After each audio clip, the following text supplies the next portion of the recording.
Thank you, and thank you for the invite to be with you today. I was going to say how relieved I was to be going first and not having to try and follow some of the fabulous inspirational women that are on the panel later on, but now I'm kind of not so sure about that. I'm sure probably many of you in this room will be familiar, probably working in social work, social care fields, so you'll be familiar with some of the issues that people are experiencing just now, but just by way of a very quick kind of reference to the regulatory context here in Scotland, we're governed, the profession is regulated, as is social work education, by the Scottish Social Services Council, who also have a remit in terms of registration of the broader social care workforce. But what we know from social workers across the UK, and I'm going to make a little plug for the Evidence-Based Social Work Alliance here, and say if anybody hasn't, if you're not familiar with that, have a wee look at their Twitter feed and have a look at the website, and particularly any of you that are in the field, please engage with that. Because what we know from there is that social workers up and down the UK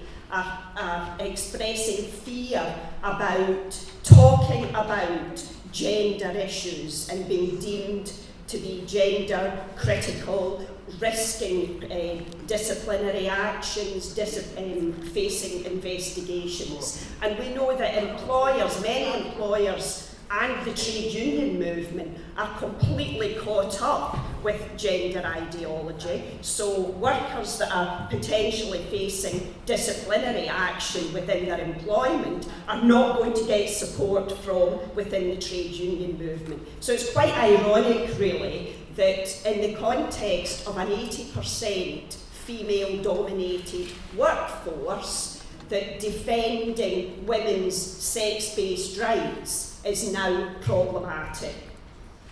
So in England, we know that social workers are already being investigated by Social Work England, the regulatory body in England. What's some of their offences? Sharing posts on private Facebook groups from organisations, really dangerous organisations like Women's Place UK, Fair Play for Women, attending the Philia conference, posting concerns about mermaids, and we know what's happening with mermaids, but that's been judged illegitimate and bigoted, posting anything critical or unsupportive of gender ideology are actions deemed unprofessional and discriminatory. So social workers adhering to the reality of biological sex are judged unable to practice in a non-judgmental way. It'll probably come as no surprise to you that the Council for Social Work England in certainly one of the disciplinary cases is a male trans-identified barrister, and I'm sure you know who I'm talking about. Fortunately here in Scotland, the SSSC is not as yet following the path that Social Work England has been taking. So they haven't been taking action against social workers for gender views. But I think we've got no room for complacency here in Scotland. We need to remember, after all, the SSSC is a Scottish Government funded organisation, and we know that the MSPs has been referenced already, and ones that have got remits for relevant areas, so children and young people, women equalities. They're just towing the party line as far as defending self-ID is concerned. Now, I don't know whether anybody's waded their way through the expert advisory group on ending conversion practices report that was published towards the end of last year. You'll be horror-struck probably if you did read it. The definition of conversion practices in there, I think, has got real relevance for professionals in the social work and other related therapeutic professions, because it's designed to encompass all acts and practices that seek to change, suppress or inhibit someone's sexual orientation, gender identity or gender expression. And conversion is considered conversion if it does not occur in the context of an affirmative environment. So encouraging or enabling young people or adults to explore, get support and advice for factors that might be impacting on their sense of gender identity, gender non-conformity, body dysmorphia, will be deemed not trans-affirmative and criminal. Within the report, no intention to cause harm is needed. No requirement to prove an intent to harm is required for it to be classed as a criminal offence. The advisory group terms of reference included reference to advising on how mental health services and services for children and young people and other professionals should be supported. But the advisory group had no, as far as I can tell from reading the information, had no professional input from social workers, from child and adolescent mental health specialists, from child development specialists. Evidence from detransitioners was absent from the considerations of the advisory group, which is interesting when we then consider a study that was published, I think last year or the end of the year before. So an online study of detransitioners, an international study that was undertaken over November, December 2019, and it involved 237 detransitioners from across Europe, the USA, and about 7 other countries. Some of the statistics from that are fascinating and terrifying. 51% began socially transitioning before the age of 18. 25% began medically transitioning before the age of 18. 14% had detransitioned before the age of 18. So if they detransitioned before 18, it begs the question as to when the process had started for them.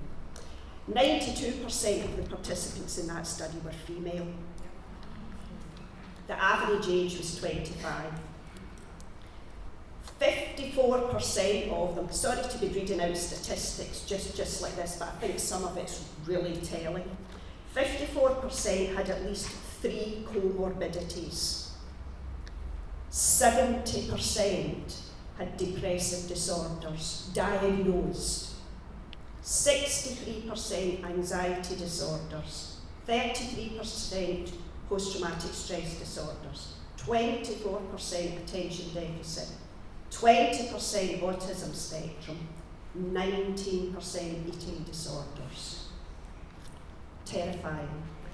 For us, the context of that in relation to the conversion, the advisory report and conversion practices would mean that workers involved in supporting and advising young people with any of those conditions and concerns and traumas could be prohibited and potentially criminalised.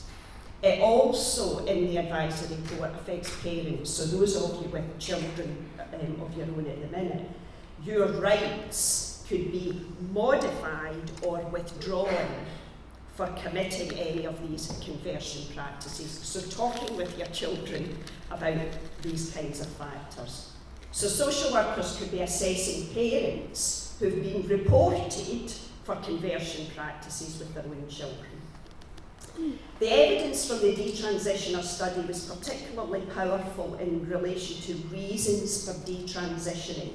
So 70% realised that gender dysphoria, their gender dysphoria, was related to other issues. 70%.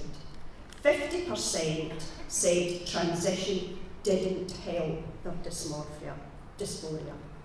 Other reasons given included an acceptance of homosexuality, realising the impossibility of changing sex, a lesson our MSPs seem to find difficult to understand. So professionals, I think, need to take serious account of some of this evidence and challenge a concept of conversion practices that denies young people support and advice to address issues and traumas that might be impacting on their gender non-conformity identity. We need to challenge a trans affirmative model that denies young people the right to develop a gay or lesbian identity. We need to hear testimony from detransitioners that reinforces the concerns that this is fundamentally, in my view anyway, a misogynistic and homophobic movement, and we need to continue to expose the harmful effects on children and young people.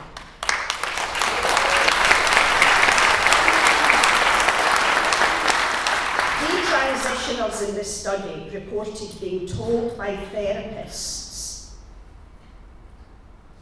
that dealing with their dysphoria in other ways other than transition was conversion therapy. Detransition was their internalised transphobia. They spoke of being demonised and ostracised by the trans community, not allowed to talk about detransition within LGBT spaces. And many of these people in the study had undergone medical and surgical interventions and were dealing with major health and psychological consequences. And this is a Be Kind movement. Yep. So what supported and helped detransitioners? As I mentioned earlier, realising the impossibility of changing sex, discovering radical feminism. And one quote that I particularly liked, and is the positive bit I'm going to finish on, is only lesbians and feminists helped me. So confirmation that we are the ones on the right side of safeguarding vulnerable young people.